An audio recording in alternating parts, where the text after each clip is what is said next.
موضوع ہم نے عرض کر دیا تھا سود کے حوالے سے ہے کہ سود اللہ اور اس کے رسول صلی اللہ علیہ وسلم کی نگاہوں میں کتنی بری چیز ہے۔ پھر سود ہوتا کیا ہے، اس کے بعد یہ کہ ہمارے زمانے میں سود کی کیا کیا شکلیں ہیں جن سے ہم لوگ گزر رہے ہوتے ہیں، اس کے بعد یہ کہ سود کے نقصانات کیا ہیں، پھر ہماری ذمہ داری کیا ہے سود کے حوالے سے کہ ہم جس معاشرے میں رہ رہے ہیں ہم کیا کر سکتے ہیں سود کے حوالے سے۔ سب سے پہلے تو اس کے نقصانات وہ بعد میں، لیکن اللہ کی نگاہ میں سود کتنی بری چیز ہے۔ قرآن میں اللہ تعالیٰ نے ارشاد فرمایا کہ الذین یأکلون الربا لا یقومون الا کما یقوم الذی یتخبطہ الشیطان من المس، کہ سود خور جب قیامت والے دن اٹھے گا تو اس کی حالت ایسے ہوگی جیسے کوئی بدحواس آدمی ہوتا ہے، نشے میں مست ہوتا ہے۔ کیوں؟ جس طرح دنیا میں یہ مست ہو کر لوگوں کا مال کھاتا تھا سود کے ذریعے، اللہ نے اس کی وہی حالت قیامت والے دن بھی کر دی کہ مدہوش یہ لوگوں کے اندر گھوم رہا ہوگا۔ پھر اللہ تعالیٰ نے قرآن میں ہی سورہ بقرہ میں ارشاد فرمایا یا ایھا الذین آمنوا اتقوا اللہ وذروا ما بقی من الربا ان کنتم مؤمنین، اے ایمان والو اللہ سے ڈر جاؤ اور اگر تم ایمان والے ہو تو سود کو چھوڑ دو۔ یہ ایک دھمکی ہے، جیسے کوئی باپ کہتا ہے اگر تو میرا بیٹا ہے تو یہ کام چھوڑ دے ورنہ پھر تیرا میرا تعلق ختم۔ تو اللہ بھی کہہ رہے اگر تم ایمان والے ہو تو سود والا معاملہ چھوڑ دو ورنہ تمہارا اور میرا تعلق ختم ہو جائے گا۔ پھر اس سے بڑھ کر دھمکی اللہ نے کیا دی، فرمایا فَإِن لَّمْ تَفْعَلُوا فَأْذَنُوا بِحَرْبٍ مِّنَ اللَّهِ وَرَسُولِهِ، اگر تم لوگ سود چھوڑنے کے لیے تیار نہیں ہو تو پھر اللہ اور اس کے رسول سے جنگ کرنے کے لیے تیار ہو جاؤ، کہ اب تمہارا اللہ تم سے جنگ کرے گا، اللہ کا رسول تم سے جنگ کرے گا۔ اور جس قوم، معاشرے اور فرد کے خلاف اللہ اور اس کا رسول جنگ کے لیے آ جائیں، بتاؤ اس بیچارے کا کیا بچے گا۔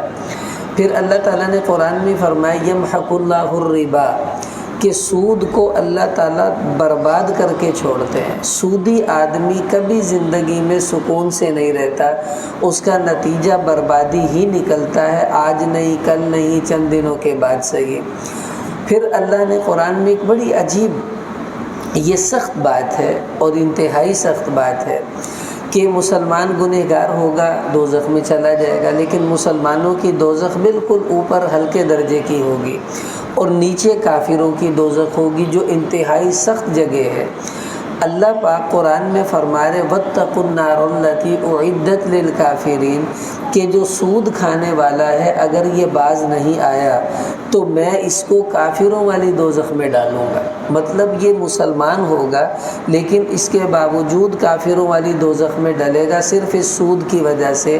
اب اس سے آپ اندازہ لگا لیں کہ سود کتنی بری چیز ہے جو اللہ کو اتنی ناپسند ہے۔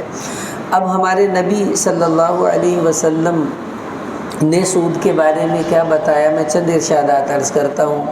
صحیح بخاری میں حدیث ہے، آپ صلی اللہ تعالیٰ علیہ وسلم نے فرمایا کہ اجتنبوا السبع الموبقات، 7 ایسی چیزیں ہیں جو بندے کو ہلاک کر دینے والی ہیں، ان سے اپنے آپ کو بچاؤ۔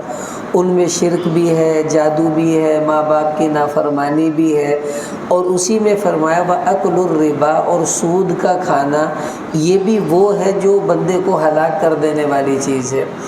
صحیح بخاری میں حدیث ہے، آپ علیہ السلام نے اپنا خواب سنایا کہ رات کو میں نے خواب دیکھا، آسمانوں پر میں گیا، میں نے دوزخ دیکھی، ایک خون کی نہر ہے، اس کے اندر ایک آدمی ہے، اس کو خون کی نہر میں غوطے دلوائے جاتے ہیں، وہ کنارے پر آتا ہے، فرشتے اس کے سر پہ پتھر مارتے ہیں، وہ پھر خون کی نہر میں چلا جاتا ہے۔ تو فرمایا میں نے جبریل سے پوچھا کہ ما ھذا الذی رأیتہ فی النہر، اے جبریل وہ جو نہر میں نے آدمی دیکھا تھا، خون کی نہر میں، وہ کون تھا، اس کا کیا ماجرا ہے؟ تو مجھے جبریل نے فرمایا کہ آکل الربا، وہ سود کھانے والا تھا۔ اللہ نے سود کھانے والے کی سزا ہمارے نبی کو دکھائی، وہ دنیا میں جو لوگوں کا خون چوستا ہے اسی خون کی نہر میں اس کو غوطے دیے جائیں گے قیامت والے دن۔ صحیح مسلم میں آپ صلی اللہ علیہ وسلم نے فرمایا لعن اللہ آکل الربا و موکلہ و کاتبہ و شاہدیہ، کہ سود کھانے والے پر اللہ تعالیٰ نے لعنت کی ہے، سود کھلانے والے پر اللہ نے لعنت کی ہے، سود لکھنے والے پر اللہ تعالیٰ نے لعنت کی ہے، اور سود کا گواہ بننے والے پر بھی اللہ نے لعنت کی ہے۔ فرمایا ہم سواء، یہ چاروں جرم میں برابر کے شریک ہے۔ اب اس سے اندازہ لگائیں اللہ کی لعنت کا مطلب کیا ہے۔ لعنت کہتے ہیں اللہ اپنی رحمت سے جب کسی کو دور کر دیں تو کہا جاتا ہے اس پر اللہ کی لعنت برس گئی ہے، یہ اللہ کی رحمت سے دور ہو گیا۔ اور جس بندے پر اللہ کی رحمت نہ ہو وہ اللہ کی رحمت سے کاٹ دیا جائے، آپ سوچ کر بتائیں اس کی کیا دنیا رہی اور کیا آخرت رہی۔ پھر ایک حدیث میں آپ صلی اللہ علیہ وسلم نے فرمایا کہ اربعٌ حق علی اللہ الا یدخلہم الجنہ ولا یذیقہم نعیمہا، چار بدبخت ایسے ہیں جن پر اللہ نے لازم کر لیا ہے اپنے اوپر کہ میں نے ان کو جنت میں داخل نہیں کرنا اور نہ جنت کی کوئی نعمت ان کو چکھنے دوں گا۔ چار بدبخت ہیں، ان چار بدبختوں میں ایک بدبخت ہے آکل الربا، وہ آدمی جو سود کھانے والا ہے، یہ بھی انہی چاروں میں شامل ہے۔ اس سے عجیب حدیث آپ صلی اللہ علیہ وسلم نے فرمایا الربا 73 بابا، کہ سود کے 73 دروازے ہیں۔ کتنے بھائی؟ 73 دروازے ہیں۔ ایسرھا مثل ان ينكح الرجل امہ، سب سے ہلکا دروازہ، سب سے ہلکا سود کا دروازہ یہ ہے کہ آدمی اپنی ماں سے زنا کرے، نعوذ باللہ، کہ جس طرح ایک مرد اپنی بیٹا ماں سے زنا کرے یہ کتنا بڑا گناہ ہے، لیکن سود کے جو 73 دروازے ہیں ان میں سب سے چھوٹا دروازہ یہ ہے۔ اب آپ اندازہ لگائیں سود کے باقی دروازے کتنے بڑے بڑے ہوں گے، اس لیے یہ بڑی گندی چیز ہے۔ اب یہ سمجھے کہ سود ہے کیا جو اتنا اس کے اوپر سختی کی گئی ہے۔ سود ہوتا کیا ہے؟ سود 2 قسم کا ہے، میں بالکل آسان کر کے عرض کروں گا، کوئی ایسی اصطلاحات جو ہم علماء میں بتلاتے ہیں وہ نہیں، بالکل آسان۔ ایک سود 2 قسم کا سود ہوتا ہے، ایک وہ سود ہے جو چیزوں کا سود ہے اور ایک وہ سود ہے جو پیسے کا سود ہے۔ چیزوں کا سود کیا ہے؟ وہ چیزیں جو تولی جاتی ہیں یا ماپی جاتی ہیں یا ناپی جاتی ہیں، تو ان چیزوں میں اگر آپ برابر سرابر لیتے دیتے ہیں تو ٹھیک ہے، اگر کوئی کمی زیادتی کریں گے ایک جنس کے ساتھ وہ سود ہوگا۔ مثلا 1 کلو سیب دے کر 2 کلو سیب نہیں لے سکتے، یہ سود ہے۔ ہاں سیب دے کے کیلے امرود جتنے مرضی لے لیں۔ تو ایک جنس کی جو چیزیں ہیں، مثلا آپ چینی ہے 2 کلو چینی دے کر اس سے 3 کلو چینی نہیں لے سکتے، ہاں چینی دے کر چاول جتنے مرضی لے لیں اس کی خیر ہے۔ یہ سود ہمارے معاشرے میں تھوڑا ہے، اس لیے کہ چیزوں کا لین دین معاشرے میں چلتا نہیں ہے، لین دین پیسوں سے ہوتا ہے، اس وجہ سے زیادہ سود پیسے کے اندر ہے۔ اب یہی وہ خطرناک سود ہے جو ہمارے معاشرے میں زیادہ رائج ہے۔ پیسے کا سود کیا ہوتا ہے؟ پیسے کے سود کی آسان تعریف یہ سمجھ لیں کہ ہر ایسی زیادتی جو بغیر کسی عوض کے آپ وصول کرتے ہیں وہ سود ہوتا ہے۔ مثلا میں نے آپ کو 10 روپے دیے، آپ سے میں 11 لے رہا ہوں، تو 10 تو وہی ہے جو میں نے آپ کو دیے، یہ جو 1 روپیہ میں نے فالتو لیا وہ کس چیز کا لیا ہے؟ میں نے تو آپ کو کچھ بھی نہیں دیا۔ تو ایسی زیادتی جو بغیر کسی عوض کے لی جاتی ہے اسے سود کہتے ہیں۔ دوسری تعریف یہ حدیث ہے، آپ صلی اللہ علیہ وسلم نے فرمایا کہ کل قرض جر منفعۃ فہو ربا، کہ ہر وہ قرض جس کے بدلے میں آپ کوئی نفع لیتے ہیں وہ نفع سود ہوتا ہے۔ ضروری نہیں کہ وہ نفع پیسوں کا ہی ہوگا۔ مثلا آپ نے مجھ سے ادھار لیے 1000 روپے، میں نے دے دیے، میں نے کہا کہ لیکن شرط یہ ہے میں تمہیں ادھار تو دیتا ہوں لیکن تم روزانہ میرے بچے کو اسکول چھوڑنے جایا کرو۔ آپ نے کہا ٹھیک ہے۔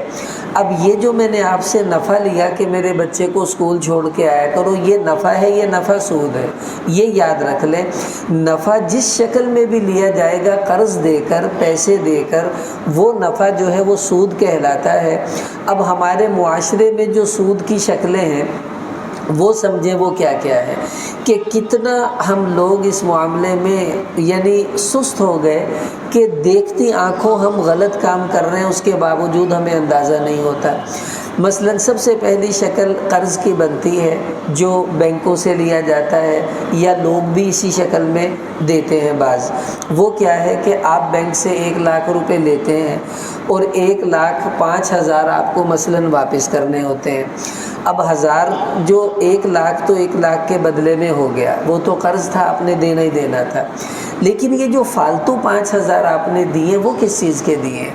یہی وہ چیز ہے جس کو ہمارے نبی نے کہا تھا کہ ہر وہ قرض جس پر نفع لیا جائے وہ نفع سود ہے۔ اب بینک نے آپ کو قرضہ دیا، آپ سے جو فالتو پیسے لیے نفع کی شکل میں، یہ سود بن گیا۔ اب سود دینے والے پر بھی لعنت، لینے والے پر بھی لعنت، وہ لینے والے ہیں ہم دینے والے ہیں، دونوں اللہ کی لعنت میں آ جاتے ہیں۔ یہ کتنا اللہ رحم کرے اسکیمیں چلتی ہیں، کامیاب نوجوان اسکیم، چلو جی قرضہ دے رہے ہیں، یہ کامیاب نوجوان نہیں، یہ تو ناکام نوجوان اسکیم ہے۔ جو بندہ اللہ سے جنگ کر کے قرضہ لے رہا ہو وہ کامیاب کیسے ہو سکتا ہے؟ پھر کہتے جیسے کام کیتا سانو گھاٹا پہ گیا، بھی وہ تو پڑے گا نقصان، اس لیے کہ تم اللہ سے جنگ کر کر جو کام بھی کرو گے اس میں برکت کبھی نہیں آ سکتی۔ تو یہ جو بینکوں سے ہم قرض لیتے ہیں پھر اس پر ان کو زائد پروفٹ دیتے ہیں، وہ جو زائد نفع ہم دیتے ہیں وہ سود ہوتا ہے۔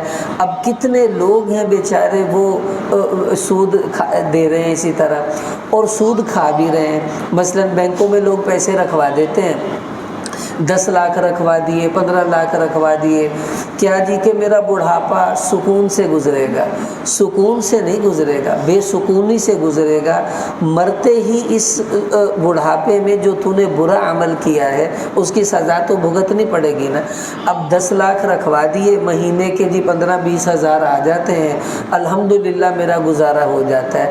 اس الحمدللہ پر کہیں اللہ غصے ہو کر کوئی عذاب نہ اتار دیں کہ میرے سے جنگ کر کے کہہ رہا ہے الحمدللہ۔ بھئی یہ کیسے ہو سکتا ہے کہ تو سود کھائے اور اللہ تجھ سے راضی ہو؟ اس پر الحمدللہ نہیں استغفر اللہ کی ضرورت ہوتی ہے۔ تو بینک میں پیسے رکھوا کر ان سے لینا نفع، یہ بھی سود ہے۔ بینک سے قرض لے کر بینک کو نفع دینا، یہ بھی سود ہے۔ تو یہ ایک مشہور شکل ہے جو معاشرے میں چل رہی ہے۔ دوسری شکل سود کی انشورنس ہے کہ لوگ انشورنس کرواتے ہیں۔ انشورنس کیا ہے کہ آپ ان سے نفع طے کر لیتے ہیں کہ میں مثلا 10 سال میں آپ کو 20 لاکھ روپے دوں گا، اگر اس دوران میں مر گیا تو تم مجھے 40 لاکھ دو گے، نہیں مرا تو 10 سال کے بعد میرے 20 جو آئیں گے وہ تم مجھے 30 لاکھ واپس کرو گے۔ یہی معاہدہ تقریباً عام طور پر اس قسم کا ہوتا ہے۔ اب دیکھیں آپ جو پیسے انشورنس والوں کو دے رہے ہیں وہ کیا ہے؟ وہ ہدیہ تو نہیں ہے، کاروبار بھی نہیں ہے، کیونکہ آپ ان سے کوئی کاروباری ڈیلنگ نہیں کر رہے۔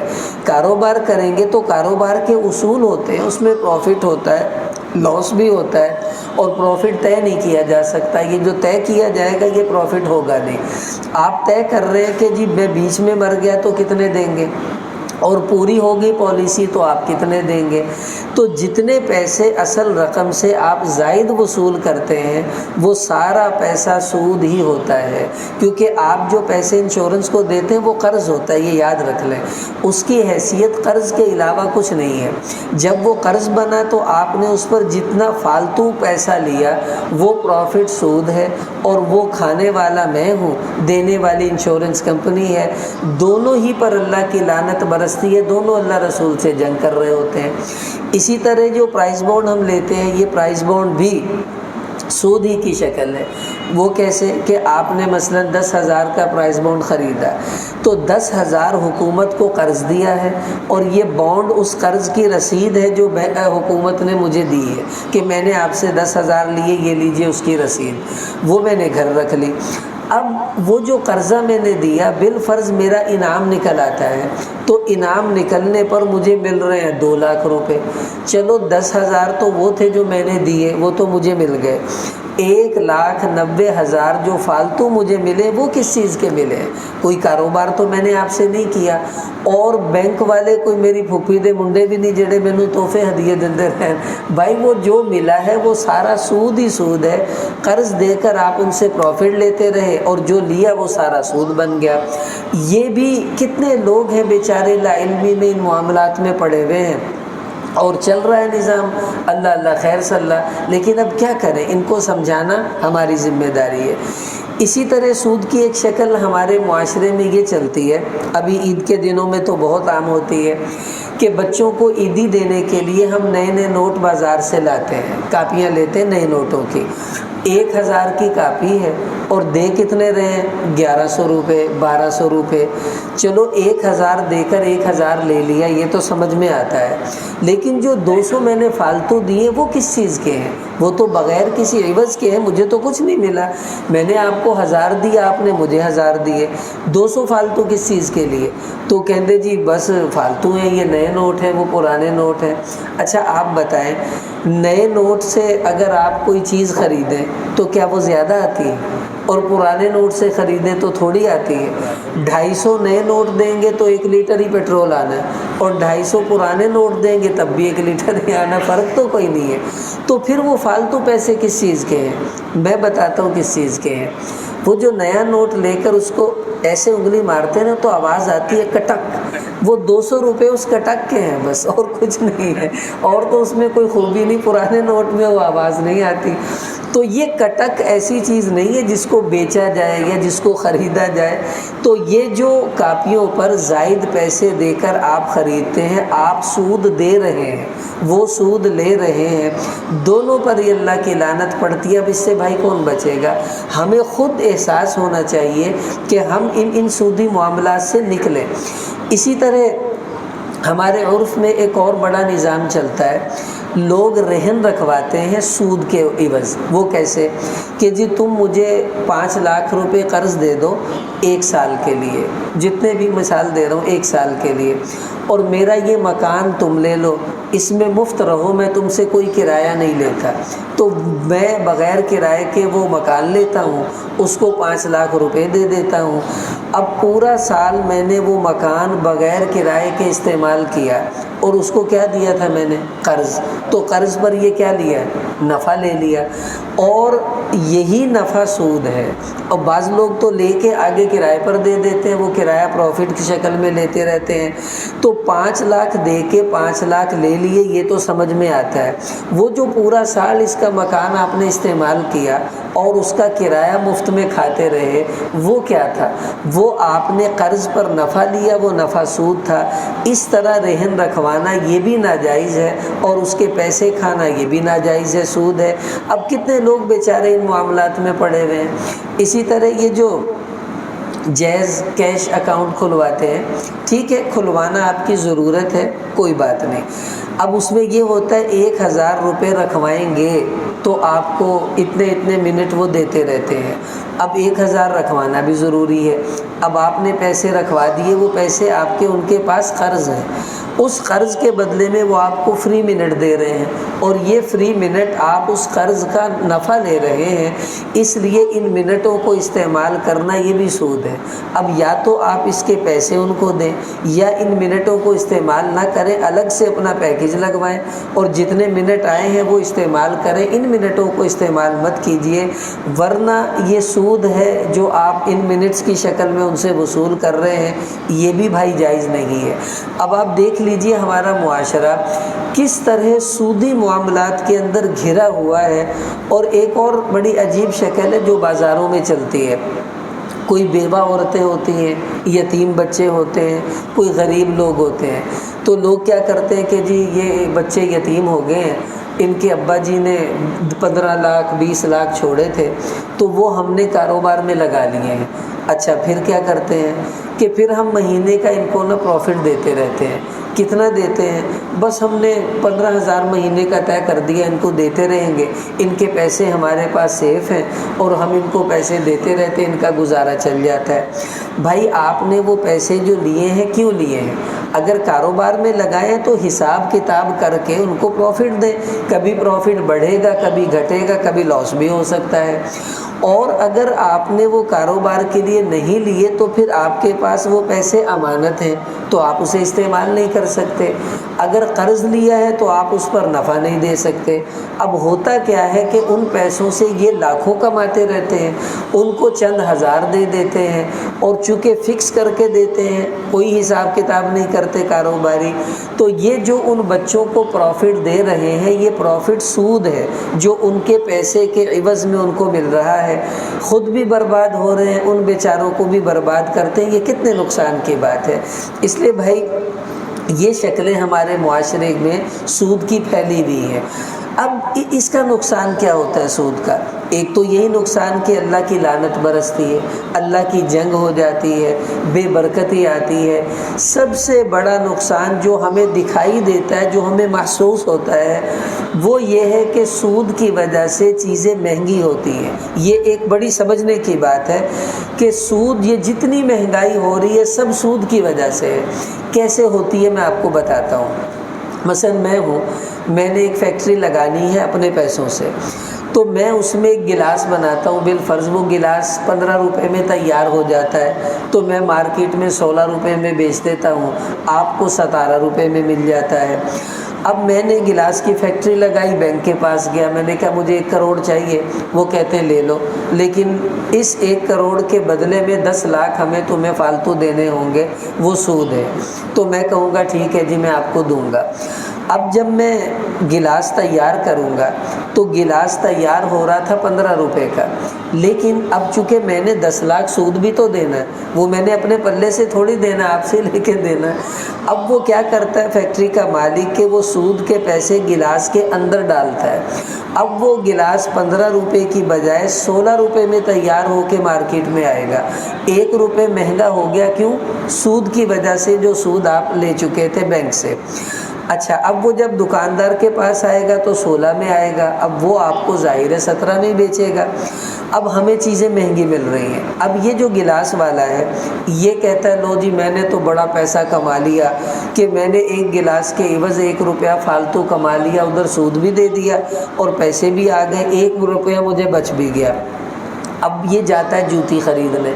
آگے سے جوتی والا بھی اسی کا کزن تھا، اس نے بھی سود پہ پیسے لے کے فیکٹری لگائی.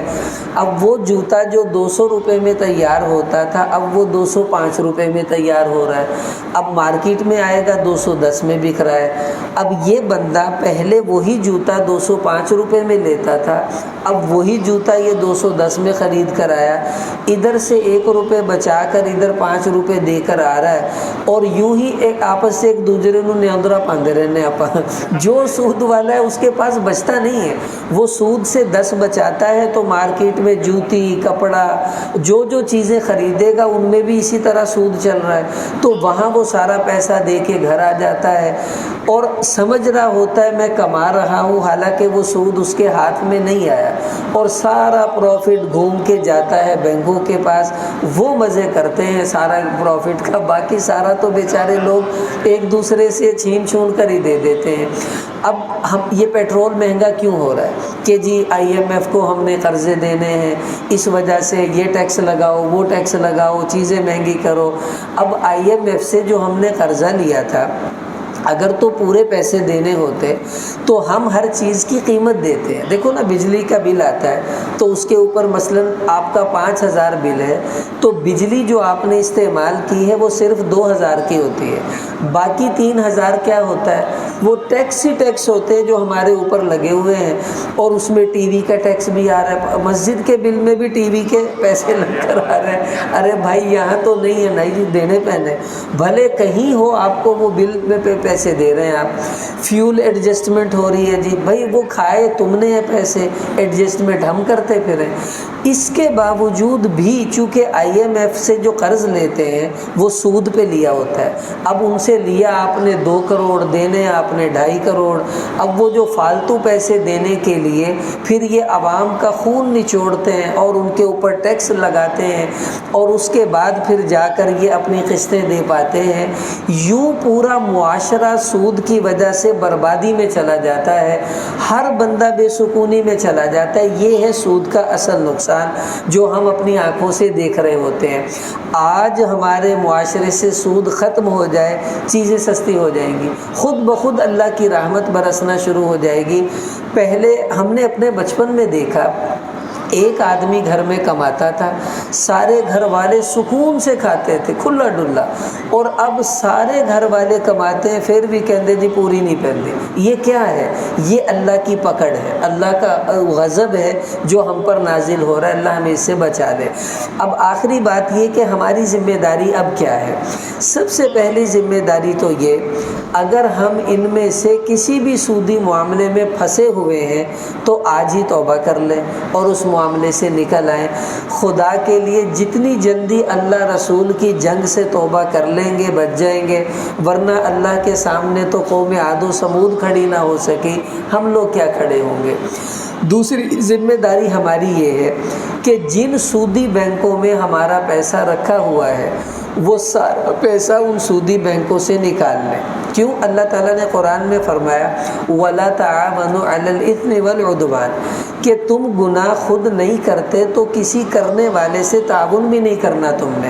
ہم سود نہیں کھا رہے، بینک والے تو کھاتے ہیں، تو پیسہ ہم ان کو دیتے ہیں، وہ ہمارے ہی پیسوں سے سودی نظام چلاتے ہیں، تو ہم کیوں اپنا پیسہ ان کو دیں؟ دیکھیں، ادھر اللہ رسول کھڑے ہیں، ادھر سودی بینک کھڑے ہیں، ان کی جنگ ہو رہی ہے، اور ہمارا پیسہ ان کے پاس ہوگا تو اللہ رسول ہمیں کہیں گے اچھا آنڈے کتے تے کوڑ کوڑ کتے کہ کلمہ میرا پڑا اور ربوبیت میری، سجدے مینوں تے جنگ واری تسی انہاں نہ کھلو جاندے جا کے۔ یہ تو ہمارے اوپر بھی پکڑ آ جائے گی اس کی وجہ سے۔ یہ ہماری ذمہ داری ہے کہ جو غیر سودی بینک ہیں، اسلامی بینک ہیں، آپ نے کون سا سود کھانا ہے؟ آپ نے تو پیسے ہی رکھوانے ہیں نا، تو وہاں رکھوا دیں اس کی بجائے۔ چور کو پیسے رکھوانا چنگا وا کسی صوفی بندے کو رکھوا دو، کم سے کم پیسے تو بچے رہیں گے، ہمارے نقصان نہیں ہوگا۔ دیکھیے، اب آپ کو پتہ ہے کہ پاکستان میں ہماری شریعت جو اسلامی شرعی عدالت ہے، انہوں نے سود کی حرمت کا آرڈر جاری کر دیا کہ سود کو ختم کیا جائے پاکستان سے، لیکن اس کے مقابلے میں جو سودی بینک ہیں، حبیب بینک ہے، الائٹ بینک ہے، اور اسی طرح یہ مسلم کمرشل بینک ہے، اور یہ UBL ہے، اور اس کے ساتھ یہ نیشنل بھی ملا ہوا تھا، اور اسٹیٹ بینک تو ماشاءاللہ ان کا دادا ہے، اس نے تو آنا ہی آنا تھا۔ اب چونکہ ان سودی بینکوں کا نظام چلتا ہی سود سے ہے، اب ان کو تو اس کے بغیر گزارا نہیں ہے نا۔ اب وہ مقابلے پر آگے کہ نہیں جی ہم نے پاکستان سے سود کو ختم نہیں ہونے دینا، مطلب وہ یہ کہنا چاہ رہے ہیں 80 اللہ رسول دی جنگ لگی رہن دینی ہے، نہیں مکن دینی، پاکستان والوں پر اللہ کی لعنت برستی رہے گی، ہم رکنے نہیں دیں گے۔ یہ لوگ یہ پلان لے کر آئے ہیں کہ ہم سود کو ختم نہیں ہونے دیں گے، اس کو چلنا چاہیے۔ اب آپ بتائیں، قرآن پورا ہمیں سود کی حرمت بتا رہا ہے، ہمارے نبی ہمیں کہہ رہے ہیں سود سے بچ جاؤ، باز آ جاؤ، اچھے رہو گے، اور ہم کہیں کہ نہیں جی سود کے بغیر گزارا نہیں، اس کا مطلب یہ ہے کہ ایمان میں خرابی آ چکی ہے۔ اور آج سے 20 سال پہلے بھی یہ معاملہ ہوا تھا، لیکن اس وقت کیا ہوا، جو ہماری اس وقت کی حکومت تھی وہ مدعی بن کر آ گئی مقابلے پر کہ جی نہیں اسٹے لے لیں گے، ابھی ہمیں موقع دیں، ابھی ہم نہیں کر سکتے، تو انہوں نے اسٹے لیا، اور اس اسٹے کی وجہ سے جتنا سود اس کے بعد لیا گیا دیا گیا وہ سارے کا سارا گناہ ان لوگوں پر تھا جو لوگ اس اسٹے کے اندر شامل تھے۔ یہ بینک تو تھے ہی تھے بدبخت، لیکن ان کے پیچھے اس وقت کا وزیر اعظم بھی کھڑا ہوا تھا جس کے سائن کے اوپر یہ اسٹے آیا تھا، اور اللہ نے پھر ان کو سزائیں بھی دی، بعد میں ان کی کون سی حکومتیں بچی رہی۔ یاد رکھ لے جو سود کا حامی ہوگا اللہ اس کی جڑیں اکھیڑ کے رکھ دیتے ہیں، اس کو دنیا میں رسوا کر کے رکھ دیتے ہیں۔ اب دوبارہ پھر یہ بل پیش کیا گیا ہے اور اللہ کی شان حکومت پھر نہ دیا، جنہ دی 20 سال پہلے سی انہوں نے کیا، پھر انہی کی حکومت آ گئی ہے۔ اب اللہ کرے یہ وہ پنگا نہ لیں جو انہوں نے اس وقت لیا، ورنہ یہ بہت برباد ہو جائیں گے۔ اس لیے کہ اب یہ جنگ ہے اللہ رسول کی کھلی ہوئی۔ اب ہماری ذمہ داری یہ ہے کہ ان سودی بینکوں کا جو سود کو حرام نہیں ہونے دینا چاہتے پاکستان میں، ان بینکوں کا بائیکاٹ کرنا ہماری ذمہ داری ہے۔ اور اس بائیکاٹ کی سب سے اچھی شکل یہ ہے اگر ہمارا پیسہ ان بینکوں میں رکھا ہوا ہے ہم وہ پیسہ ان سے واپس لے لیں، بھائی ہم تمہارے ساتھ بھائی نہیں چلنا چاہتے، ہمارے پیسے دو۔ میں پڑھ رہا تھا ایک عالم نے اپنا مضمون لکھا، کراچی کے ہیں، کہنے لگے کہ ہمارے ایک مقتدی نے، ان کے کروڑوں روپے بینک میں کاروباری طور پر تھے، وہ بڑے فیکٹری آنر تھے، انہوں نے کہا ابھی ختم کرو سارا، مجھے میرا پیسہ ابھی واپس کرو۔ بینک کا مینیجر ان کے قدموں میں گر گیا کہ اللہ واسطے سانو معاف کر دو، کلوزنگ کا ٹائم ہے ہمارا تو بینک برباد ہو جائے گا۔ وہ کہتے نہیں، تم اللہ رسول سے جنگ کرو اور میں تمہارا ساتھ دوں، میں تو بھائی پیسہ لوں گا۔ ماں مر جائے گی ان کی جب آپ اپنے پیسے نکلوانا شروع کریں گے، پھر یہ کہیں گے تم کیوں نکلوا رہے ہو، تو آپ کہو بھئی تم سود کے خلاف کیوں درخواست کے مقابلے پر آئے، درخواست واپس لے لو، ہم اپنے پیسے رکھوا دیتے ہیں۔ نہیں لوگے پھر ہمارے پیسے واپس کرو، ہم یہ اسلامی بینکوں میں رکھوائیں گے جو سود کے بغیر اب چل رہے ہیں، تو تم کیوں نہیں چل سکتے۔